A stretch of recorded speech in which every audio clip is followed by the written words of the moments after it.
When Umar ibn al-Khattab accepted Islam, few could have foreseen the profound impact he would have on the Muslim world. Known for his strength, unwavering sense of justice, and firm commitment to the faith, Umar emerged as one of the most influential caliphs in Islamic history.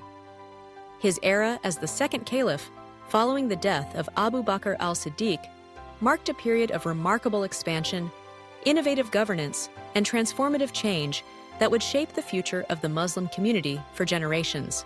Umar's Khilafat, or Caliphate, began in the year 634 CE at a time when the nascent Muslim state was facing internal consolidation and external threats. Stepping into leadership, Umar inherited the responsibility of guiding a rapidly growing community, uniting disparate tribes, and safeguarding the values of Islam established by the Prophet Muhammad. Peace be upon him. From the outset, Umar's leadership style was marked by a deep sense of humility and accountability. He was known to walk the streets of Medina at night, often in disguise, to learn firsthand of his people's conditions and needs. He once declared, "Even if a mule stumbles in Iraq, I fear that Allah will ask me why I did not pave the road for it." This profound sense of responsibility set the tone for his governance. One of the most defining aspects of Umar's rule was the unprecedented expansion of the Islamic State. Under his leadership, the Muslim armies achieved remarkable victories, leading to the conquest of vast territories previously under the control of the Byzantine and Sasanian empires. Within a decade, the Islamic State stretched from Egypt in the west to Persia in the east. The victories at the battles of Yarmouk and Qadisiyah were especially significant, shattering Byzantine and Persian resistance and opening the doors for further expansion. With the acquisition of new lands came the challenges of governance and integration. Umar approached these challenges with wisdom and foresight. He established a sophisticated administrative system, dividing the state into provinces, each governed by appointed officials who were held to strict standards of justice and accountability. He introduced the concept of the Diwan, a central registry for soldiers and stipends, ensuring that those who served were provided for from the state treasury. This system helped maintain a disciplined and motivated army, even as the frontiers expanded. Umar was particularly attentive to matters of justice. He reformed the judiciary, appointing judges known for their piety and integrity. Courts were accessible to all, and even the caliph himself could be summoned to answer a grievance. One of the most famous incidents involved a dispute between Umar and a Christian citizen of Egypt. When the case was brought before the judge, the Christian stood as the equal of the caliph, and justice was delivered impartially, an embodiment of the Quranic principle that all are equal before the law. Beyond governance and justice, Umar's era was marked by sweeping social reforms. He established the first welfare system in the Islamic world, creating stipends for the poor, orphans, widows, and the elderly. He ensured that public funds were used for the benefit of all, and his treasury was open to scrutiny.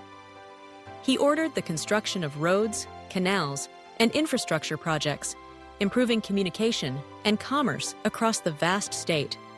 Markets were regulated to prevent fraud, and consumer protection was enforced. Despite the rapid expansion, Umar was careful to preserve the rights and traditions of newly conquered peoples. Non-Muslims were allowed to practice their faith, retain their property, and participate in the economic life of the state. The jizya, a tax levied on non-Muslims, was not only a source of revenue, but also a guarantee of protection and exemption from military service. Umar's policies fostered an environment of coexistence and stability, making the Islamic State an attractive refuge for many. Umar's Khilafat was also a period of religious consolidation. He took steps to preserve the Quran, ordering its compilation into a single, authoritative text. He encouraged the spread of Islamic knowledge and the building of mosques in newly acquired territories.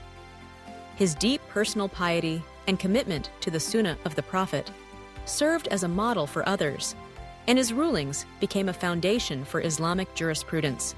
Yet Umar was not immune to challenges. As the territory expanded, so too did the complexities of administration. Internal divisions occasionally surfaced, and the management of distant provinces required constant vigilance. Umar responded by appointing trusted governors and sending regular inspectors to ensure adherence to Islamic principles. Corruption was dealt with swiftly and severely. His personal life was marked by simplicity and asceticism.